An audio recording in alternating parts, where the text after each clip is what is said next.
Welcome, everyone, and thank you very much for joining us today on what is turning out to be a really beautiful, balmy evening in New York City. But thank you for joining us from wherever you are. My name is Molly Rogers. I'm the Associate Director of the Center for the Humanities here at NYU. The center is delighted to host tonight's event, a conversation on the groundbreaking and provocative book, Fictions of America, the Book of Firsts, recently published by Warbler Press. Sadly, I do not have my copy on hand because I have already loaned it to a friend. This is a book that will be loaned and passed around, so I encourage you to get a copy. Fictions of America anthologizes literary works that broke barriers.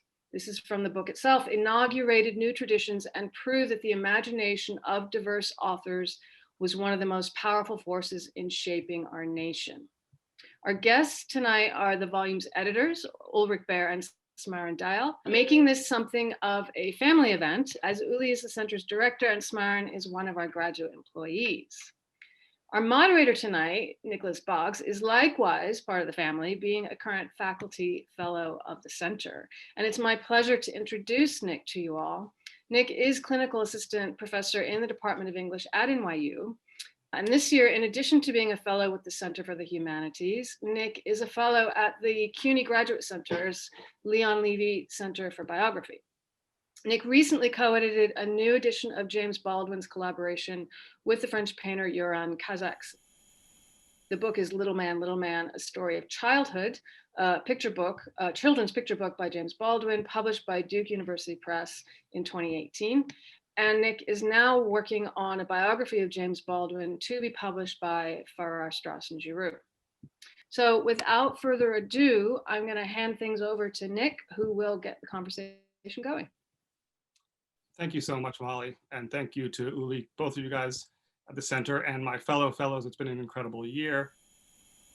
Molly read from the part of the book that I was going to read from the back. So I'll just say that Junot Diaz called it absolutely essential, which is true. And I'm so excited to be here tonight. I am also a co-editor. So we're gonna talk about this book and what it's like to do a project like that together. A bit about the book's interventions in canon, in pedagogy, in the politics of representation. But first, our bios of our esteemed co-editors. Ulrich Baer is university professor at New York University, where he teaches literature and photography. The recipient of Guggenheim, Getty, and Humboldt fellowships, he is the author and editor of numerous books, including Remnants of Song, Charles Baudelaire and Paul Celan, Spectral Evidence, The Photography of Trauma, Rilke, The Last Interval, and What Snowflakes Get Right. Smaran Dayal is a Ph.D. candidate in comparative literature at NYU, although, as we were joking, the English department often tries to claim him. I did not realize this until tonight, in fact, but we'll still do the event. He holds a BA in English and American Studies from the University of Freiburg and an MA in American Studies from the Humboldt University. I didn't know this, also he's a translator too. He's co-translator of the Queer, Intersectional, and Contemporary Germany, and he was just elected to an important position this evening that maybe he'll share with you. So today I thought we're gonna talk a bit, some of my questions, and they might read a tiny bit from a couple selections, and then we'll take questions towards the end from you guys in the chat. So please do send those along. My first question is really a basic one, about the genesis of the book. How did this come into being? So thank you, Nicholas, and thank you, Molly and Kyla, for setting us up. Thank you, everybody, for being here, and Smaran for working on this project, which has really been one of the most intellectually exciting things I've done. And we did this book, and Smaran will talk also, we did this book to provide a book for students and teachers and the common reader in Virginia Woolf's sense to learn about the deep and far range of American literature, especially in the 18th and 19th centuries. I want to credit my students. Some of them are in the room here, actually. Zion, hi, Cindy, Liz, it's really nice you're here. Because this comes out of teaching, and this comes out of two or three convictions that I hold. That I do believe literature is a distinct way of being in the world and knowing about the world. That I do believe that the American canon is a particular subject worthy of debate. It's different from any other national canon, and it's linked to identity, culture, power, justice, equality in different ways. So all the canon debates are not just about a few poems here and there. And lastly, that as Nicholas said, I wrote a book about free speech in the university, which got some attention a couple of years ago. As we know, free speech is a vibrant topic in American culture. And for me, this book right here these are the true free speech heroes in American culture. Almost all the authors in this book published poems, plays, novels, or short stories when neither any court or Congress granted them even basic human rights. So they were hardly recognized as citizens, as subjects. They couldn't get schooling. Most women were not allowed to go to school past 4th grade. The African Americans or Native American or Asian American writers were deprived of basic citizenship rights and wrote and published imaginative fiction and poetry. To me, this is the tradition that should be taught to demonstrate what the First Amendment actually does in America. And the last thing I'll say, and I said this in many other talks, the First Amendment, which we all hail as protecting our freedom to speech and free expression, which was ratified in 1791, was first cited by the United States Supreme Court in 1916 or 1919. For the entire 100 years of the 19th century, it is not once cited by the Supreme Court. And today, as we see, the First Amendment is used in all sorts of ways to justify all sorts of speech. But these people are, in my view, as important or equally important as Madison, as Jefferson, as all the great justices who've defended our right to speak. If you want to understand what America does in terms of self-declaring its own identity, this is the book for me that actually does that. So it's the connection between literature and the urge for self-expression that I find so thrilling. And again, and Smaran can talk about this as well, in my teaching, I found that students respond incredibly strongly to a lot of these texts. I mean, so maybe I'll jump in and say, I came to this project as Uli's research assistant, as someone who's been working with Uli, not just on this project, which we did collaboratively, but also on a lot of the free speech work since early in my PhD in 2016, 2017. When Uli wrote the op-ed that became the book What Snowflakes Get Right, which hit at like just the right moment, I thought, and intervened in free speech debates in a really like, you would think minor, but for the American tradition that kind of valorizes absolutist notions of free speech, it hit just the right spot in the kind of public debate. And so this project, in a way, I do want to locate it within that work that we've done together, and out of which this then emerges. So almost like free speech is the background for thinking about this book. But I mean, I also come to this project as someone, you know, who's been a student of American literature from the first year of my undergraduate in Freiburg in Germany, and then I did my master's in American literature in Berlin. And what struck me as someone who's had to teach, you know, the American canon, early American literature, as a teaching assistant, as a graduate student, both in Berlin and here, was that we're still stuck with, in most programs, I'd say, in most American literature programs, we're still stuck with a version of American literature that is now incredibly, quote unquote, diverse when it comes to contemporary texts, where we will teach a lot of immigrant fiction, where we will teach contemporary Native American poetry, Joy Harjo, so on and so forth. But when it comes to the past is almost declared kind of this sacrosanct domain of white Anglo-Saxon men, which doing this research kind of blew my mind, showed that it wasn't, right? That the whole stakes of the let's diversify the curriculum debate aren't mapped in time, in the sense that they can't be located simply in the present, but there's always been a diversity of voices in the history of American literature. And our big problem when we were writing this and putting it together, Uli used the term imaginative literature. For us, it was really important to think about how when you look at the history of American literature, it's not just that you have essays, political speeches, by African-American authors and activists, Native American writers in the early American period, but you also have imaginative literature. You also have fiction and poetry that's beautiful and that should be set alongside those that already are sort of, canonized and read alongside them. So for me, I come at this in a few different ways. As Uli's RA assistant, RA working on the Free Speech Project, but then also as someone who's going to go ahead and teach American literature and has been sort of dissatisfied with the way in which these scholarly debates about, decolonizing the curriculum have been framed. We shouldn't concede the ground that the past was undiverse and that now we're diversifying the canon by,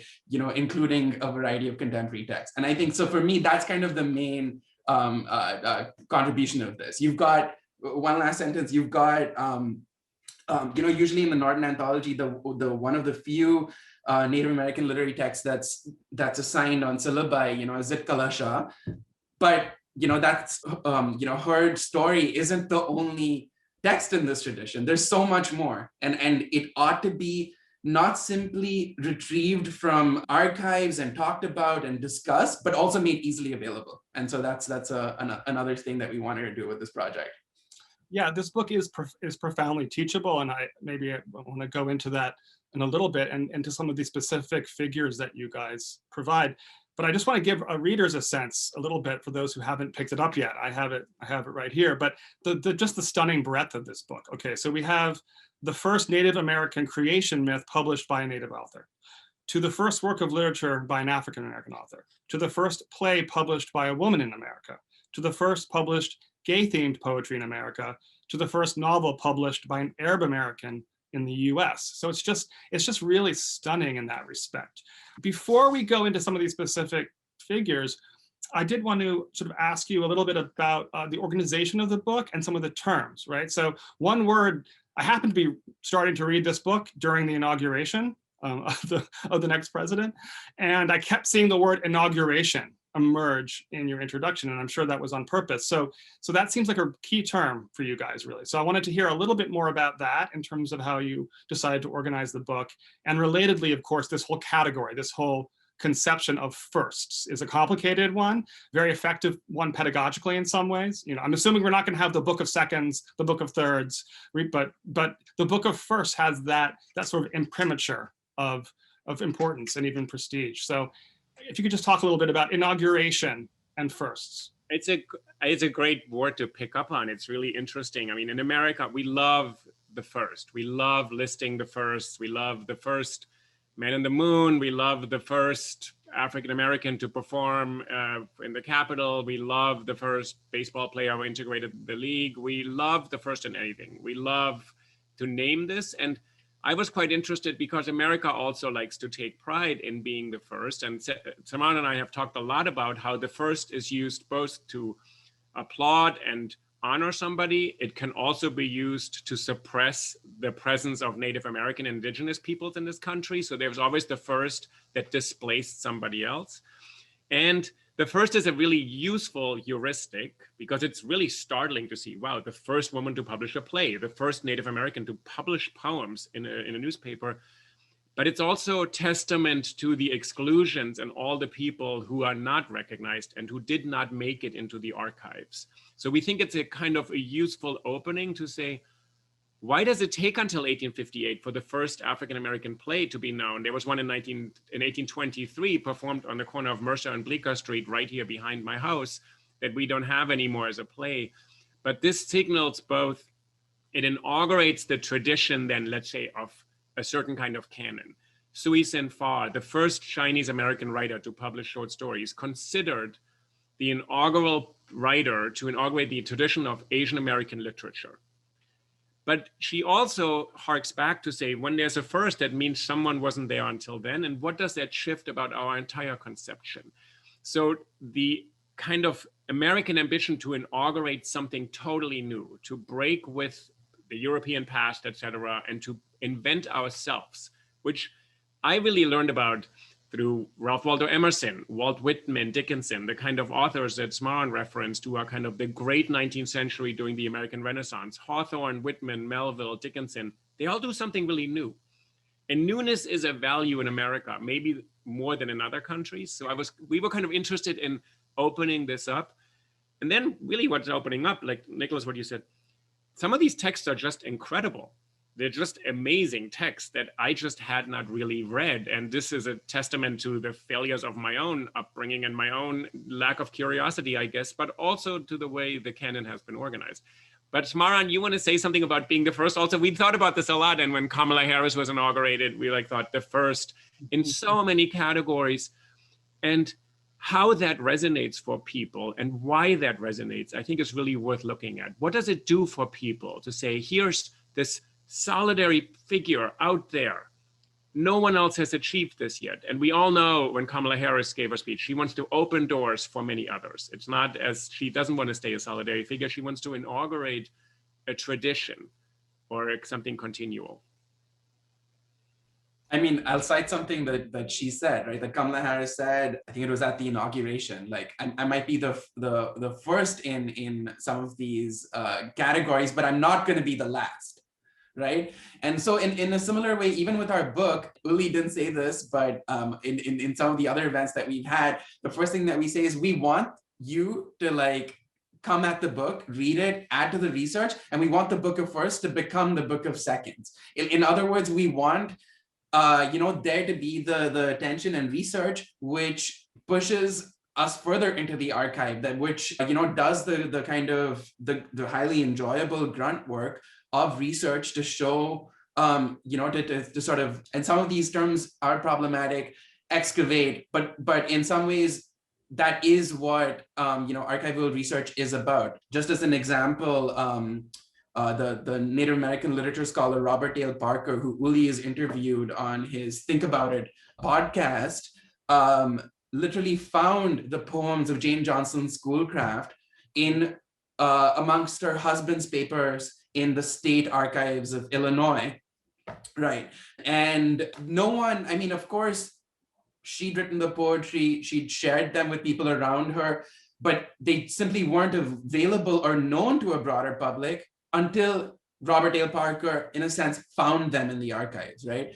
So yeah, I mean, just want to echo everything that Uli has said. The first can be a really difficult category. It can be used to erase things that came before. It's a testament of the fact that it took so long for there to be a first Native American playwright, or the first woman playwright, so on and so forth.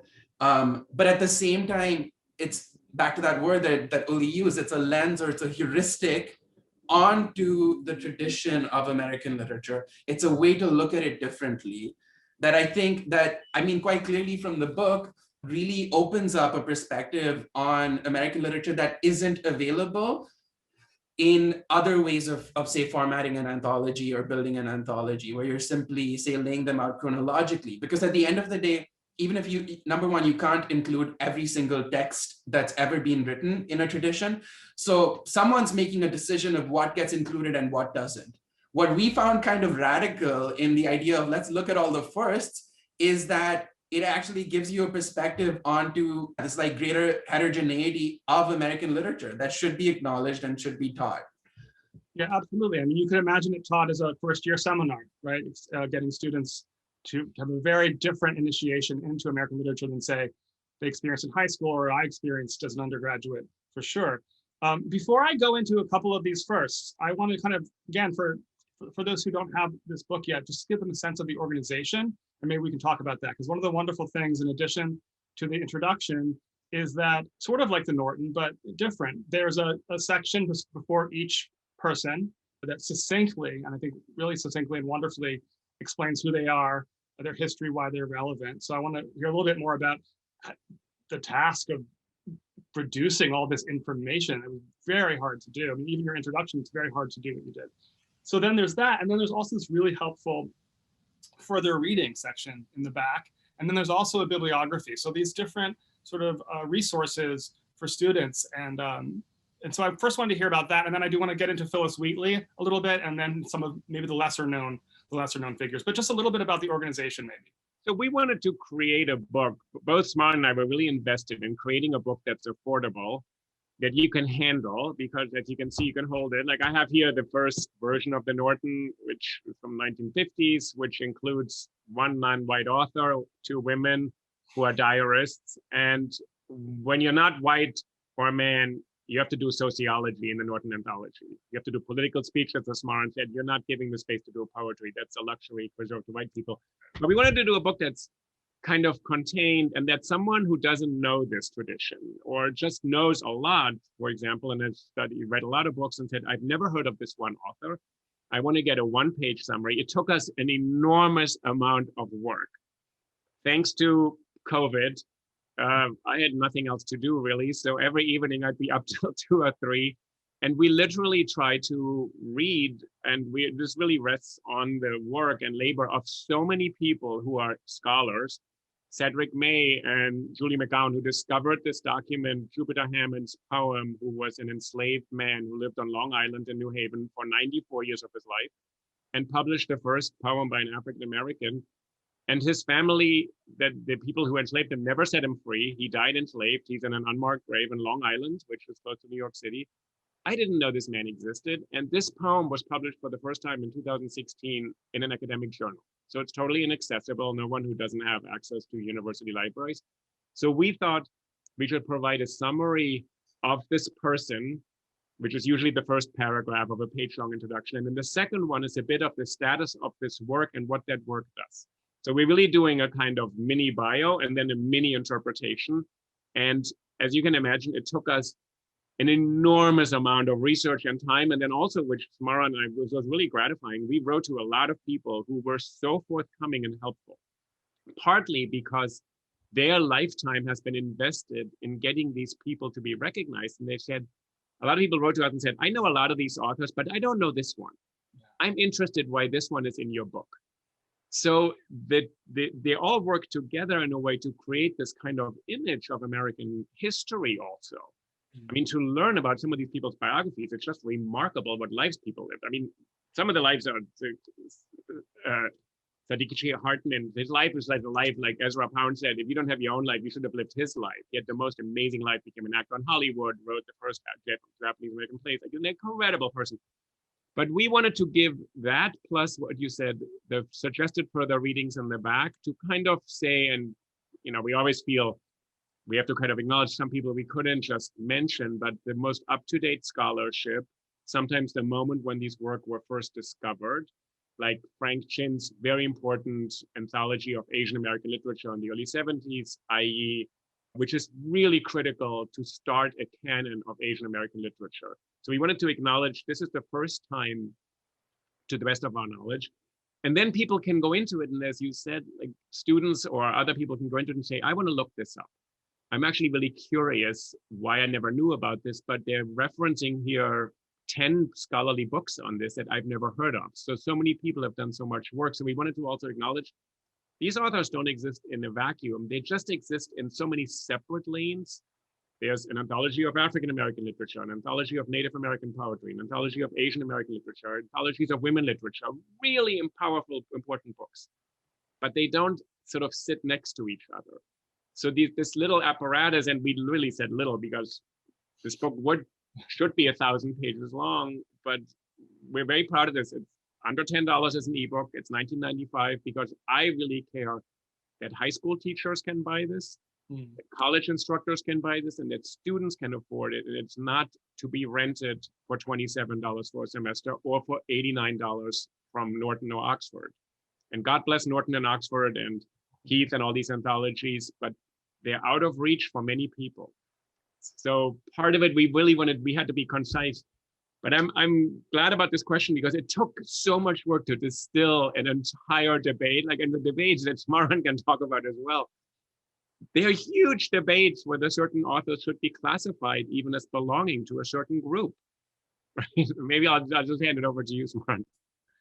Yeah, no, sure. I mean, maybe I'll add something about your first point, which was we're literally standing on, this is how academia works, right? We're standing on the shoulders of all these other scholars that have done years and decades of archival work.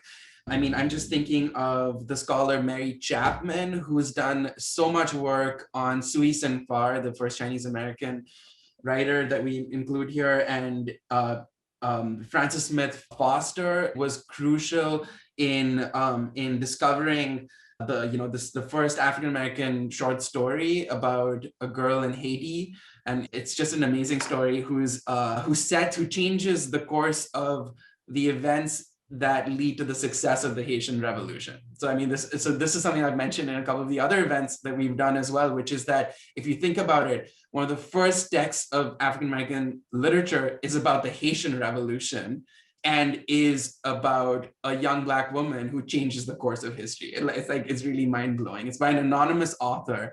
They haven't been able to establish who wrote the story, but it was probably a Black woman author. So yeah, we're standing, and a lot of the work, the other question that you asked, Nick, the work that went into this, a lot of the work that went into this in 2020, which is for a lot of the year, was immense amounts of reading, a lot of research. So all the further readings that we've listed at the back, we've read so much. So not just the literary text, but also all the work that people have done on these authors. Yeah, and then about the accessibility of knowing that these authors exist and wrote. As Uli said, when you do a simple Google search for, say, the first Arab American author or the first Native American poet, these things do not come up.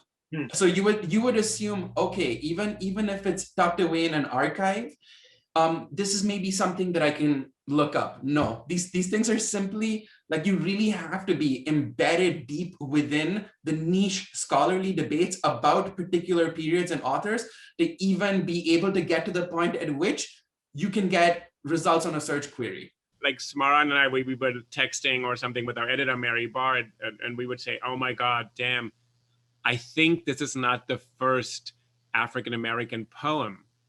And then it would take the cross-referencing between so many different scholars, because someone says, presumed to be the first. And then that gets replicated, of course, because people just cite the reference. And then you have to go back into the archive. And we did actually the work, which is feasible thanks to amazing library resources, that we went to every single original publication where possible.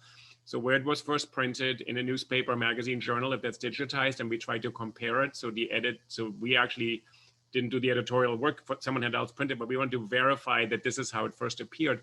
But then sometimes we would realize, someone said, oh yeah, here's another author. And we're like, damn, we thought this one is the one. We have to shuffle the whole book around now, which was, and what Smaran said, you can now reverse engineer this book. You can type in all these names and you will get a reference somewhere that says the first.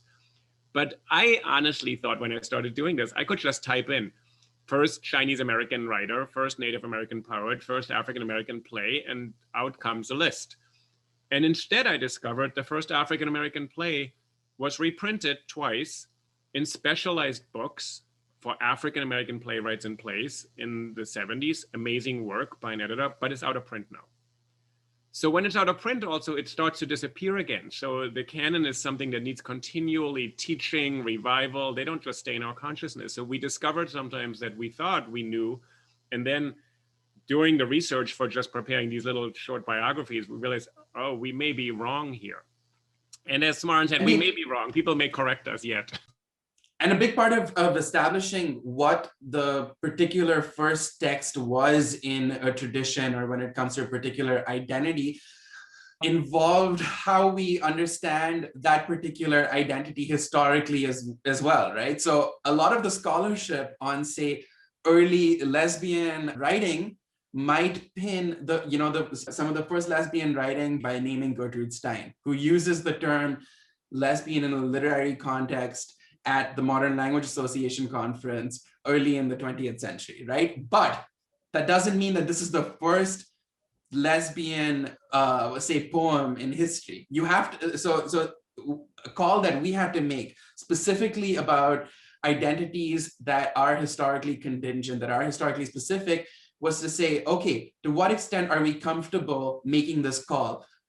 Have other scholars already said this? So there are active debates about many of these texts, right? And so a big part of it was going back and seeing, okay, who's saying what, and what are the different factors that we have to consider? So in the end, for example, for the first lesbian short story, the first lesbian theme story, we included Rose Terry Cook, a lovely short story from 1958 that's very specifically, reads as a lesbian story, this woman declaring her love for another woman in a metaphysical and a very like kind of sensorial register. But we had to make that call, right? There might be one or two scholars who advocate for that particular position, other people who might say no. Well, like Gertrude Stein was the first person to declare herself like a lesbian with that identity in the terms of literature, because there's also a lot of moving pieces, right? Because you might have things happening in different domains, but maybe Uli, you want to say more about this? No, what was nice, just one thing, what was really amazing experience, and maybe not only, but also during COVID, people were so generous, and we got people who wrote back to us and wrote us lengthy emails and said, this is interesting. Let me tell you actually why I don't really agree this story by Rose Terry Cook is the one you're looking for. And then they would say, I applaud your project. You can certainly identify this as the first lesbian themed story. I would not really sign off on that, but I have no better suggestion. And it was kind of an invitation to say, this is an active space where we are actually thinking about what our contemporary categories are and what they mean for the past. With, you know, it used to be Chicano literature, it used to be Mexican American, and it became Latinx, or, you know, and this term doesn't exist at all at the time of the novel that we are referencing here. So we really were encouraged by people being really enthusiastic and saying, this is a vibrant, important debate, rather than we're going to shut this down because you're wrong. So I kind of was really heartened in sort of how academic communities can work and operate, that people can say, here, you can learn something here. But as Smaran said, I said, but we're going to leave it on you to make this decision. And we had to make decisions. And we read an enormous amount. And also for us, the discovery, Rose Terry Cook, one of the most prolific authors in the mid-19th century, who frankly, I've never seen before in my life. But why not? The stories were hilarious. They're super engaging, really well done. There's a reason why they sold so well.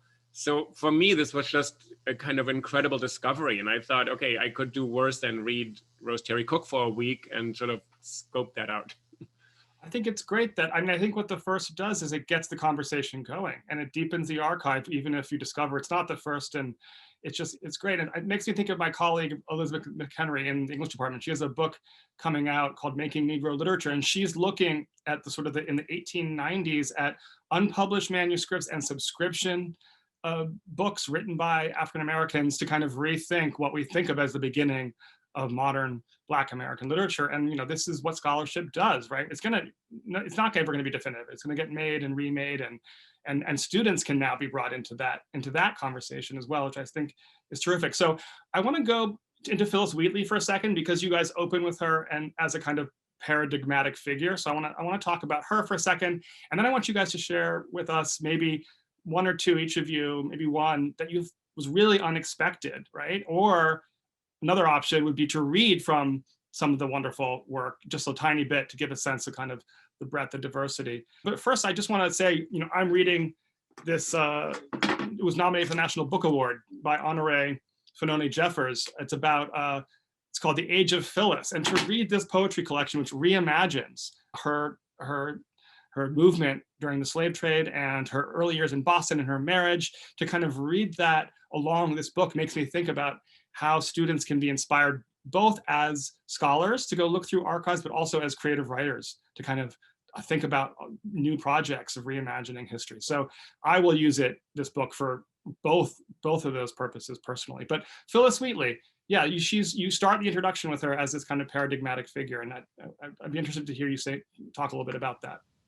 I mean, she's the first African-American to publish a book that will be available in the Americas. In North America, she's enslaved. She sold off a slave ship in Boston to a doctor's family in Boston.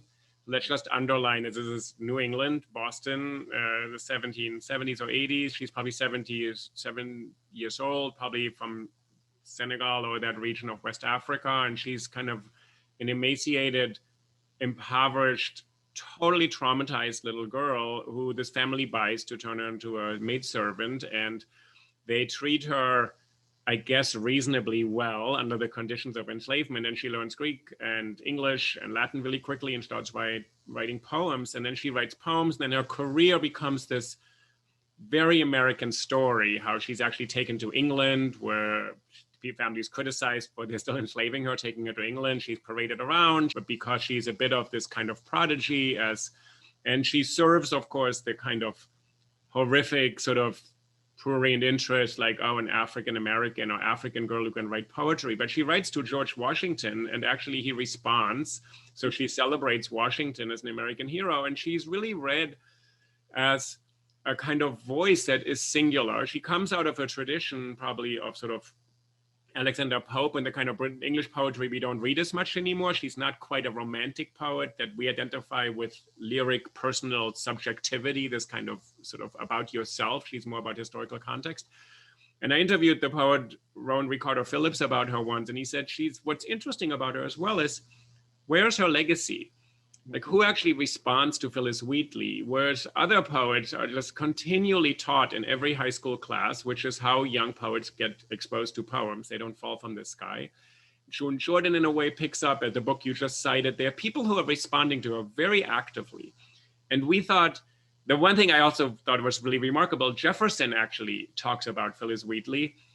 And my interest in that remark is Jefferson dismisses her and says it's not really good poetry. So he uses a kind of innate artistic quality. Jefferson is troubled enough that there's a young African-American woman publishing poems that get enormous amounts of recognition that he bothers from his vast correspondence and writing and knowledge to single her out and sort of actually take issue with her poetry. And I find that actually is a moment we should stay with for a moment, that Jefferson, one of the founding fathers, troubles himself to sort of keep her in her place in a way, to say she's not that important.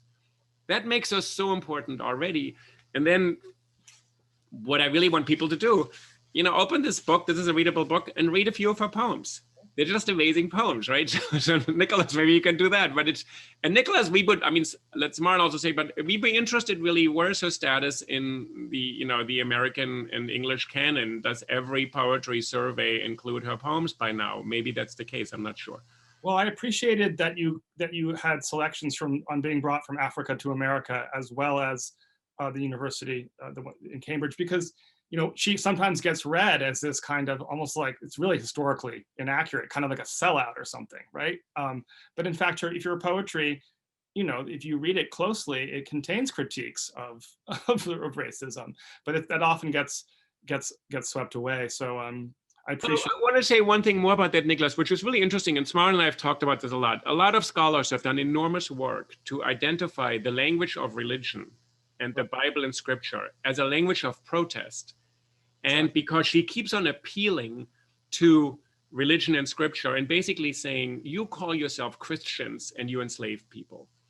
So the fundamental contradiction between calling yourself a Christian or an American and enslaving people, that was maybe not a contradiction for many people. She also identifies that already. And then I thought it was really great. I learned an enormous amount from scholars who said, we shouldn't dismiss religious poetry as accommodationist, and she was converted to Christianity against her will, and that's actually selling out. And later on in the 1850s, we shouldn't dismiss melodrama as melodrama is just a genre with women who faint and they want husbands and all this stuff, and it's kind of irrelevant politically. Say melodrama gives voice to the inexpressed. So scholars have really sort of said certain genres are dismissed. And what's dismissed as well is the potential that these genres had for critique. So Phyllis Wheatley's religion is actually something that becomes a form of protest. And a lot of African-American poetry has used this. So this opens up really important questions. And we just tried to capture that in the range of her poems. And we also thought her celebration and her kind of insistence on the imagination as a place of freedom kind of is the opening of the book for us. That to imagine yourself on your own terms is an act of revolution, right? So, sorry, Smaran, go ahead. No, I'll just jump in to add a point that, Jeffers makes in the book that you're reading, Nick, which is that we should refer to Phyllis Wheatley as Phyllis Wheatley Peters, right? Because her choosing to take on her husband's last name was an act of agency, which sets apart that name from the name that she was given by the people that enslaved her, right? The reason we decided to go with Phyllis Wheatley for these excerpts was that she wasn't married at the time of their publication, but it was something that we talked about. I wanted to maybe expand on what Uli was saying about religion. A lot of these texts, this is early American literature, our anthology is organized chronologically. I believe from the first text that we have is 1650, even though the Iroquois creation myth that we include, even though it was only transcribed by a native author for the first time in 1816, it was, it's of course much older than that. But when we go, one of our restrictions in the anthology was that we're going by things that were printed texts. And so we go from 1650 till about the very early 20th century. We end with the first Arab American novel, Amin Rihani's The Book of Khalid in 1911, right?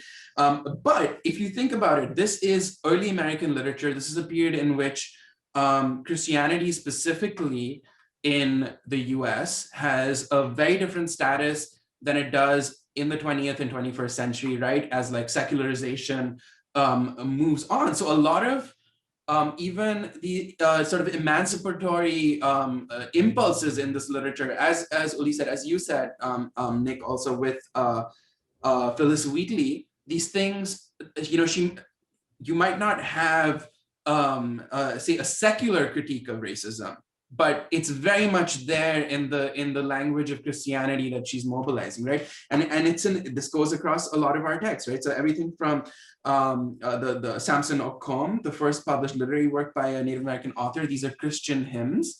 It appears repeatedly. Jupiter Hammond, right? It's in the language of Christianity. And so if we dismiss these texts as sort of oh, these are sort of, you know, religious hymns and not literature, we're missing something fundamental about what is happening in American history and American literary history in these centuries.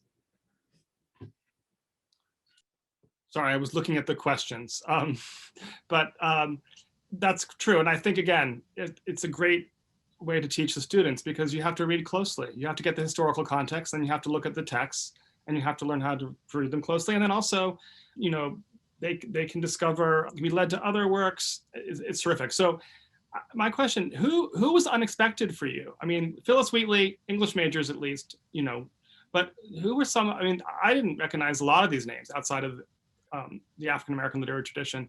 So tell me a little bit more maybe about some of your unexpected discoveries. And I do at the end want to hear about who didn't make the cut, like people who you wanted to include and maybe didn't. I'm sure there's some of those. For me, I think Jane Johnston Schoolcraft, Bamiwawa Geji Kwakwe, who is a Native American poet who's married to the man who is responsible for administering the Indian territories, which is today's Michigan, for the federal government. And her father is a chief of the tribes who will actually ultimately be incorporated and largely destroyed by the federal government. So she is a woman who's married to the man who's in charge with basically removing and in some ways sort of administering the federal policies on Native Americans. And then she writes poems in English. A true discovery because it's a very singular voice. The other poet who I really was very moved by, John Jolin Ridge, she's Kwatalauni, who is also called Yellowbird, also a Native American poet who wrote a poem about finding a forgotten Indian burial mound, sort of walking across. And for me, this was such a poem about the American landscape and what the land harbors and holds, and the great promise of this continent, which in Phyllis Wheatley we have, there in one view we grasp the mighty whole, or with new worlds amazed unbounded soul. So Phyllis Wheatley in the 1780s writes, America is this kind of vast continent for us to explore. And then he says, we're stumbling across a murdered Native American. And he says, I will preserve your memory with this poem, and I will guide my white brethren around this so they will not desecrate your place once more. So at least in a poem, I can remember that you even lived, which is what poetry is all about, to remember a person's existence. So those two, and then I'll talk about Sui Sin Far in a moment, the first Chinese American writer. I just love her stories. And then the other person, Carl Sadakichi Hartman, who invents modern photography criticism, who is a first Asian American author, writes a play in 1893 that he goes to prison for in Boston because it's considered blasphemous about Christ. And he has this incredible career of writing for Stieglitz, hundreds and hundreds of essays on photography criticism, writing plays, poems. He composes a symphony of scents and smells in San Francisco. It's kind of the first performance art kind of in San Francisco. And then he becomes an actor in The Thief of Baghdad in Hollywood. He just is a person whose life is just incredible. And then my friend Shari Rice, with who I teach, she said, oh, of course, Hartman, major photography critic. And I thought, wait, how did I miss this? Like, why did I not know this person even existed and has this vast range? And I'm sure this happens to you too when you're looking at Baldwin. There's also the thing, I'm sitting here trying to do my work, and then these people publish 65 books, 500 poems, you know, literally 1,200 essays on photography. I'm like, how did, and he had so many lovers, several children, was an actor, got drunk all the time. Like, so some ways that was actually kind of inspiring, I thought, to see people can do a lot more. Absolutely. Smaran, did you want to respond? Yeah, I mean, I think the two texts that really sort of surprised me and were such an interesting, were both really interesting texts to encounter was one, the one that I mentioned, which was Teresa, A Haitian Tale, right? The first published work of fiction by an African-American author about the Haitian Revolution, short work of fiction. As I said, you know, this teenage prophetess sets the course of the Haitian Revolution, you know, brings in information to Toussaint Louverture that helps win the revolution. But the other, I think that I'm going to mention is we read Frederick Douglass as for his political writings, for his speeches, but what I've never been assigned, what I was super, you know, surprised and happy to come across was the fact that he wrote fiction. And so we anthologize his short story, The Heroic Slave, you know, which is about a slave revolt, 1841, and it's the story of Madison Washington, who you know, leads this slave revolt, captures a ship. Maybe I'll read. I was just looking for a passage. I might read a short paragraph that I think is really evocative from the story. Please do that. In the meantime, I also want to encourage people to go ahead and use the chat and send their questions our way. In about 10 minutes, we're going to open that up. So we're going to hear a few passages and maybe one more question, and then we'd be delighted to hear yours. It's just so interesting, this passage, because it sort of highlights how even in the midst of a revolt of people freeing themselves from slavery, there's kind of like a political theory on the fly being developed, which kind of expresses that they don't desire, you know, for the death of or violence against the people who are preventing them trying to get in their way, but sort of see this differently. Anyway, so I'm just going to read this. He says, I felt disposition to reply to this impudent speech. By heaven, it disarmed me. The fellow loomed up before me. I forgot his blackness in the dignity of his manner and the eloquence of his speech. It seemed as if the souls of both the great dead whose names he bore had entered him. To the sailors in the rigging, he said, men, the battle is over. Your captain is dead. I have complete command of this vessel. All resistance to my authority will be in vain. My men have won their liberty with no other weapons but their own broken fetters. We are 19 in number. We do not thirst for your blood. We demand only our rightful freedom. Do not flatter yourselves that I'm ignorant of chart or compass. I know both. We are now only about 60 miles from Nassau, Bahamas. Come down and do your duty. Land us in Nassau, and not a hair on your heads shall be heard. But it's just interesting to read, you know, Douglass's fiction, him imagining the slave revolt, whereas we usually read him for his speeches and political texts. And you can learn an enormous amount. So this ship lands in the Bahamas. It's a true story. This black sailor just basically takes over the ship, and then the American sailors think, oh, finally we're in a harbor. So the British come, because they're in Bahamas, and they come on board and rush on board, and the Americans say, arrest these people, they are captives and they overpowered us and they took over the ship. And the British say, excuse me, they're human beings and they're free. And the Americans are like, wait, you're supposed to listen to us. We're the American sailors here. This is just a bunch of enslaved men. And then the British walk right past them and get the enslaved people off the ship and say, welcome to freedom. And to me, I learned so much. I thought, wait, this is like 1840s and the British in the Bahamas and they're setting people free. And the Americans are going around saying, wait, we have the right to determine who's free or not. And the British, and it's a great scene. It ends the whole story. And to me, what Smaran said, I did not know Frederick Douglass published a work of fiction which he contributed to a fundraiser to the Rochester Ladies Society for Abolition. So it was sold as a kind of, and then it's been edited by David Blight and people, like it's a scholarly edition. It's really out there. So it's, again, it's my failure. I didn't know it. But I thought, when you look at the Norton Anthology, the African Americans and the Native Americans, they're boxed into categories of political rights, emancipation, relocation, race. And I think there's something at stake here when people who are in a minority status in an anthology have to do the work of politics and sociology, because literature can convey something else. It conveys the complexity that I'm startled to discover in a fictional story, that the American soldiers are appealing in vain to the British soldiers.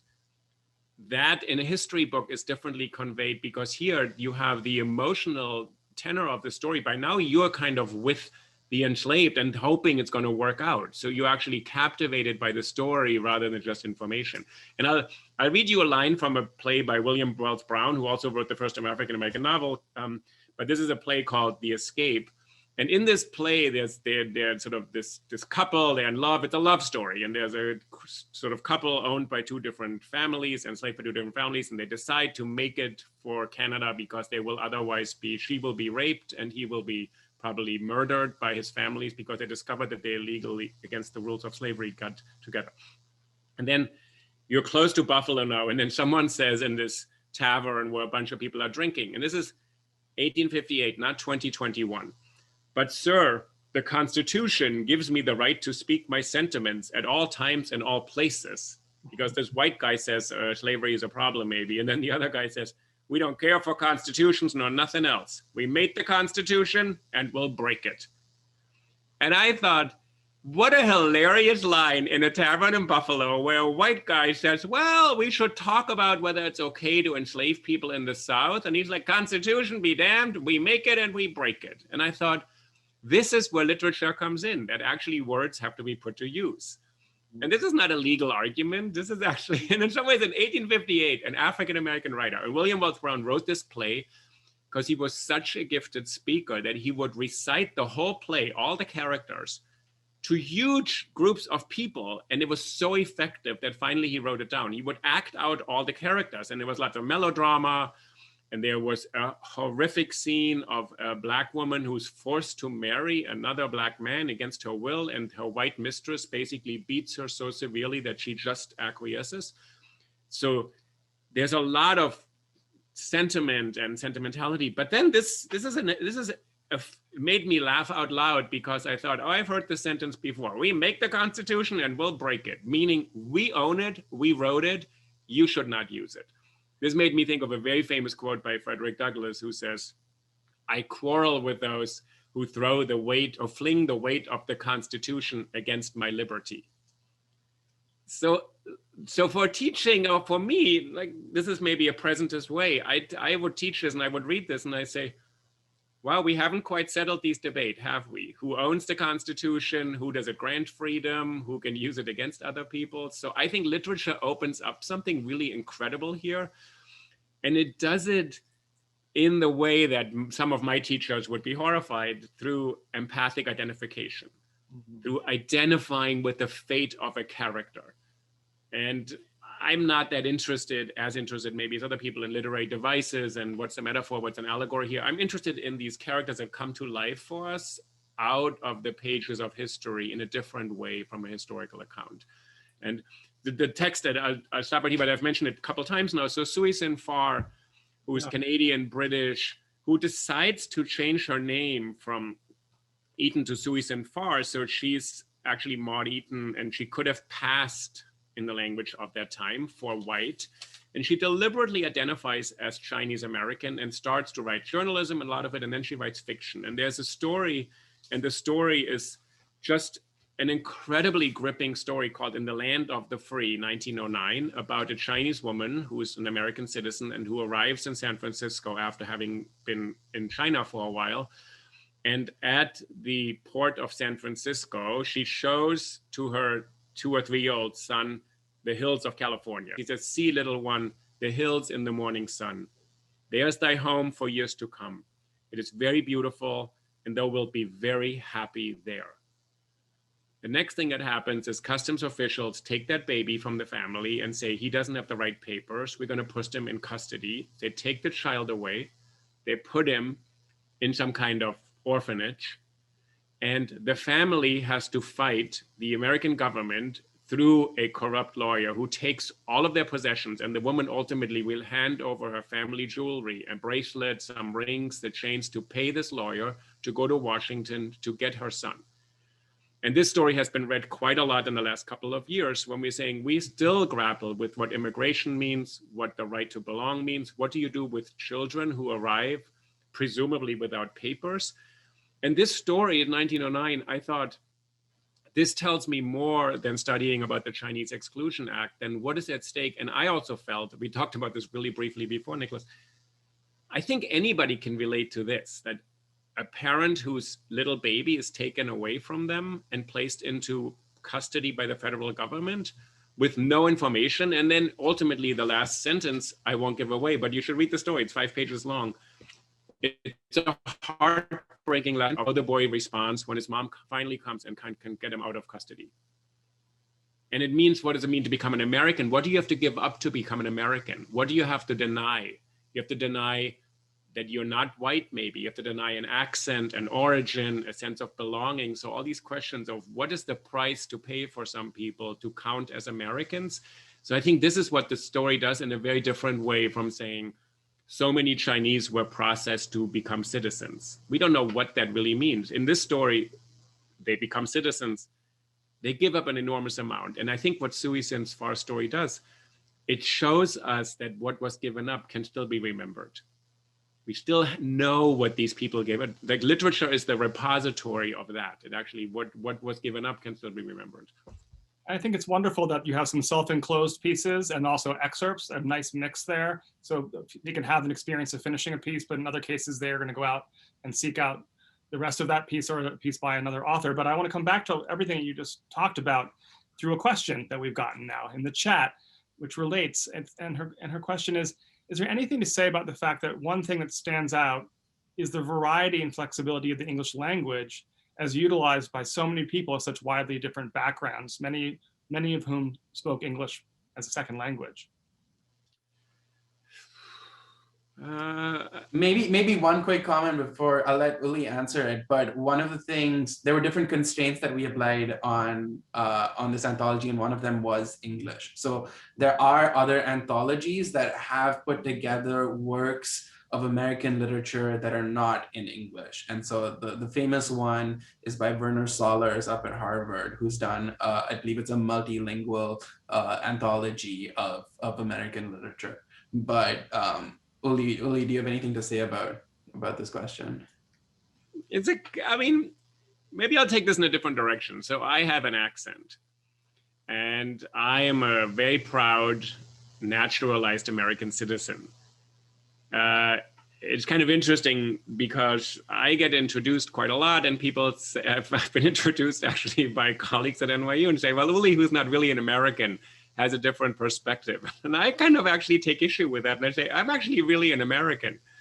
Like, I actually think it's for me to decide whether I belong or not, and not for someone else. And people will say, oh, no, we're just sort of noting that you're different. And I thought, well, I'm not different in ways that other people are different.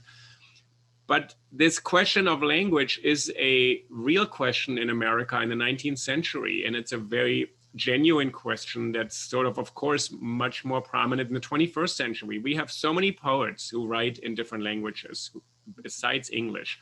Secondly, we've had different traditions of vernacular spoken English. Ralph Ellison, who taught at NYU for many years, said the great treasure of American writing is the spoken vernacular in different regions of America.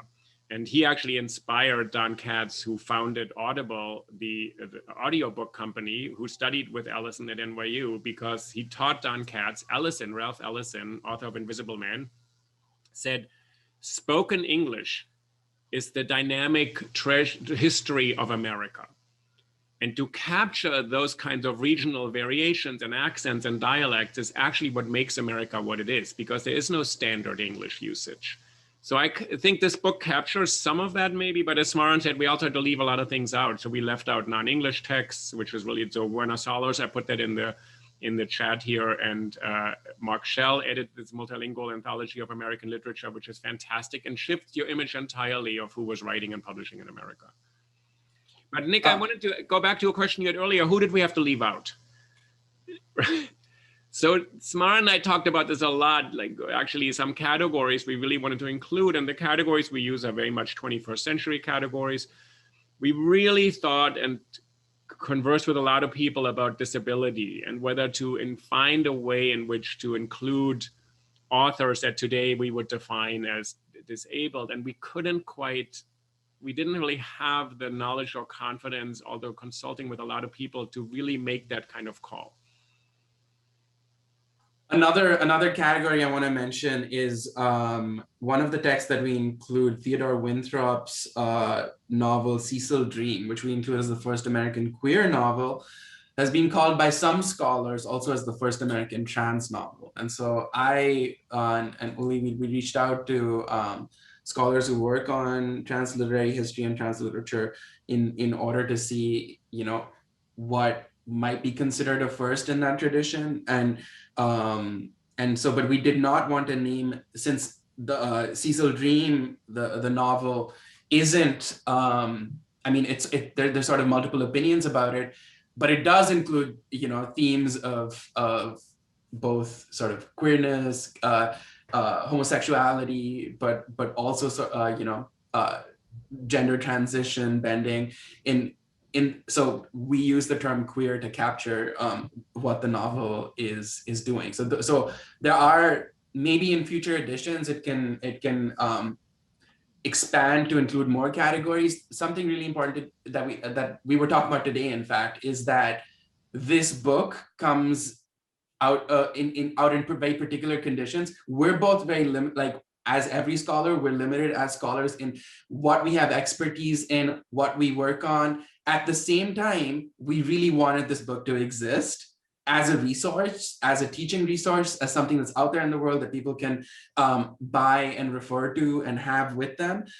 But also, this is coming out in 2020 with the background, and this is something that we had in mind, with the continued racist police violence, the George Floyd, Black Lives Matter protests, and the Trump's attempt at re-election. And so for us, that was the background against which we were thinking about this as an intervention into American literature. And through American literature, in maybe into how America thinks of itself and how public discourse in this country. This book hasn't yet had that impact. Maybe it will soon, but in how America thinks about itself. And I think the classroom is a really important place in which an intervention like this can happen, because then it will influence how students then go on to think about themselves and the country that they're in. I think that's very interesting. I think you're addressing that question that came in the chat. I don't know if you saw it, about these identity categories. And I think it's a really strong way of getting students talking about this as well. I mean, I of course thought of Baldwin. He did not identify as gay. So when I saw that you said gay themed for Whitman, I thought, okay, yeah. And of course Baldwin, quote, uses Whitman as an epigraph in Giovanni's Room, which is certainly a gay themed novel, but he explicitly said, this is not a homosexual novel. It's a novel about when people, can't love each other. And we can go into the complications of that. But I think that this question that was posed in the chat, just to catch people up, it's sort of about, thinking through historical identity categories and how that, how we use those to look back in the literary past. I think Nicholas, what's really great how you're raising this is this is not an academic debate about some disciplines, although those debates are vital and of great importance because they actually allow people to participate and they exclude other people. So I think Chris's question, and I really want to thank you. We're so happy you're in the chat here for this question about what would it mean, what does it mean to misname people according to their own preferences or historically speaking? Like in Nicholas' case, like if you identify James Baldwin as a gay author, that would go against what Baldwin wanted and said. But at a certain time, we need to also recognize by not doing it, one keeps on subscribing to a kind of shaming or silencing that's really complicated. So there's different mechanisms. So not all naming is the same. To actually pull somebody into an identity that has gained traction and is empowered could be an act of posthumous liberation. Versus another one is sort of confining them. So we've talked about this a lot. So Jean Jarrett, who teaches at NYU, who's the dean of the college, he's written a lot on racial realism, on the African-American tradition, and how there's a dilemma. It's not a trap, but it's a dilemma to be identified as a woman author, as an African-American, as a queer author, because you're shelved in the bookshop, and Jean talks about this literally in another category. So behind me, all these books would be here, so which I'm having fun editing, and then we would put here, James Weldon Johnson, right here, the autobiography, and it will be in another section, which is African-American poetry, which now in February is in the front of the store because it's Black History Month, but the rest of the year, it's somewhere else. What this book does, it kind of opens up this debate, which as we know, has not ended in America. So we wanted it to be open and we wanted to be sensitive enough to these issues and not sort of say, we know exactly how they end. We wanted to we actually say this is a really big challenge for us. And behind it is a kind of, I think, fantasy that artistic merit outweighs identity in all levels, and it's just a great poem will speak louder than any identity marker.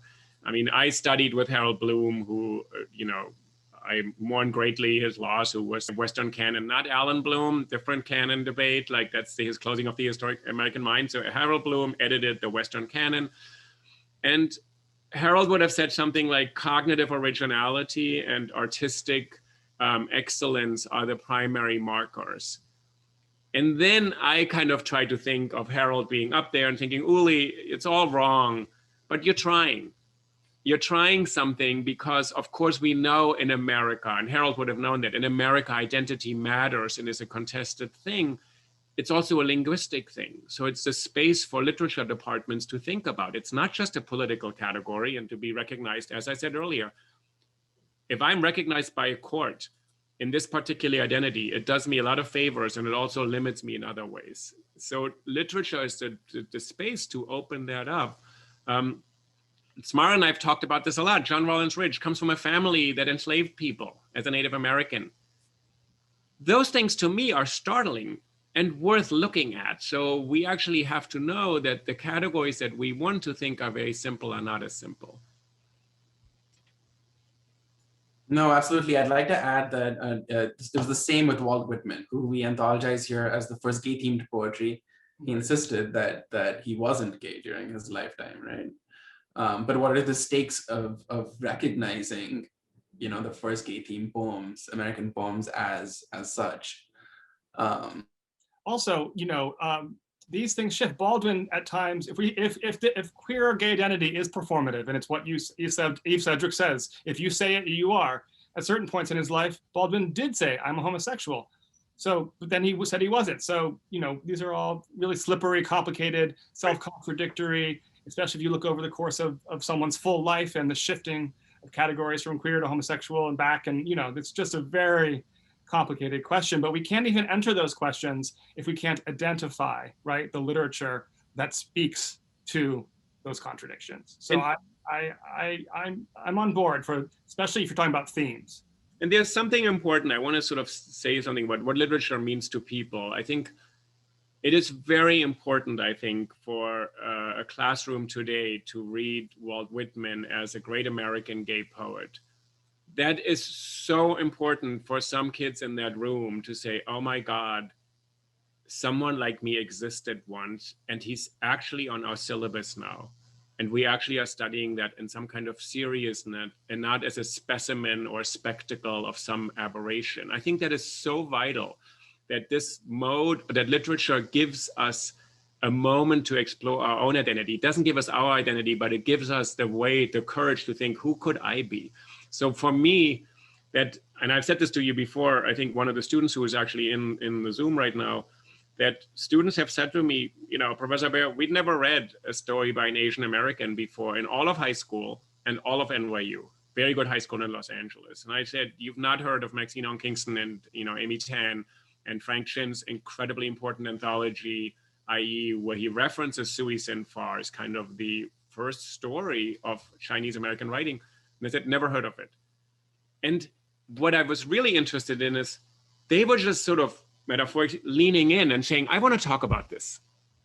I'm really interested in this story, not because it's simple. I mean, this student was a Korean American, not Chinese American, but said, there's something here that is being explored. What does it mean to be Asian in America?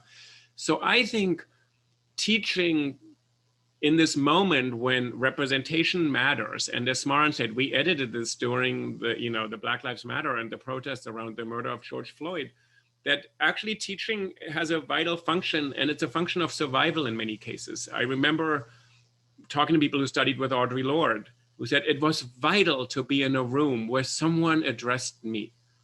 So this feeling addressed, which I said does not give you an identity, it gives you the courage and the openness to explore your identity. I think that's really the great thing of where we are today. And the background of this, I get terribly amused by Twitter and all these conservatives who rail against the canon wars and want to insist that we must read Shakespeare, who, for all we know, you know, he liked guys as well. So, and I always feel like this is so funny to me when the conservatives come in and cite authors. And I've had really unpleasant disputes with recognized conservatives who have no idea what the books that they reference are about. None at all. They say, well, I would think we should read Milton and not Toni Morrison. And I'm like, what Milton?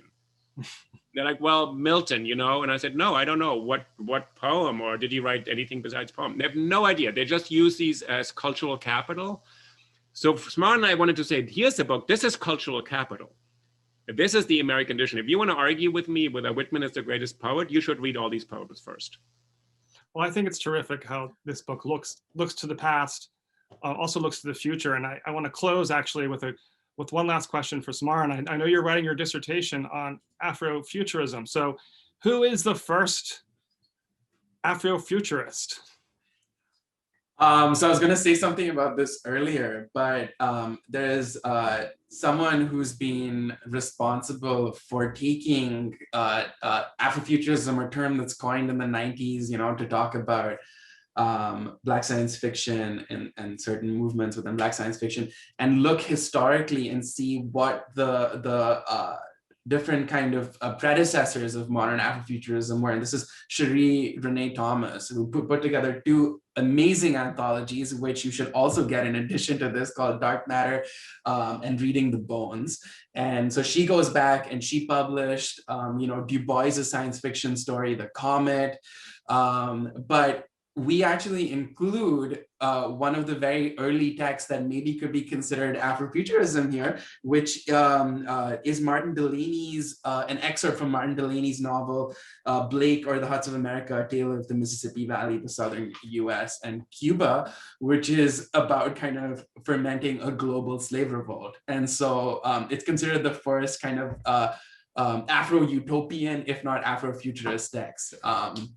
Yeah, and this is something that you shouldn't just read the excerpt of. It's an amazing novel, and you should really read it cover to cover. But this maybe gives students and like people a taste of it. Yeah, and it goes, and it was revived in the 60s because it has a kind of pan-Africanist revolt against white oppression. And so obviously in the 60s it resonated with people, but it really was forgotten for a while. So it's Smaran's dissertation project to give Afrofuturism, which also, like many genre, suffers from this kind of prejudice that, oh, it's science fiction, which means it's not real. I mean, Edgar Allan Poe invented the detective story. Science fiction detective stories, melodrama, love stories. You know, I edit a lot of love books on love. Jane Austen, you know, Emily, Charlotte Bronte, Shakespeare. There's something about the way the Academy categorizes certain things. So I think your project, Smaran, is kind of this project to bring into the awareness something that the mainstream just doesn't quite know what to do with. There's a second layer to it. So there's, on the one hand, there's the way mainstream literature regards science fiction, but then even within science fiction, often a lot of Afrofuturist literature is regarded as like too mythical or too sort of fantastical or too, you know, mythological and not scientific enough, not hard science enough. And so there's multiple sort of exclusionary categories at work. And yeah, and I think that's something I think about when it comes to genres and how canons are put together.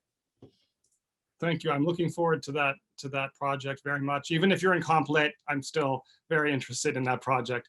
Thank you both, and thank you everybody for watching. I think this is the sign off. I don't think anybody else is coming on, or maybe they are. I just popped on. Yeah, just thank you all. Thank you, Nick, Uli, and Smaran. This has been a really terrific conversation. Delighted to have had you all, and I really hope this book gets into a lot of people's hands.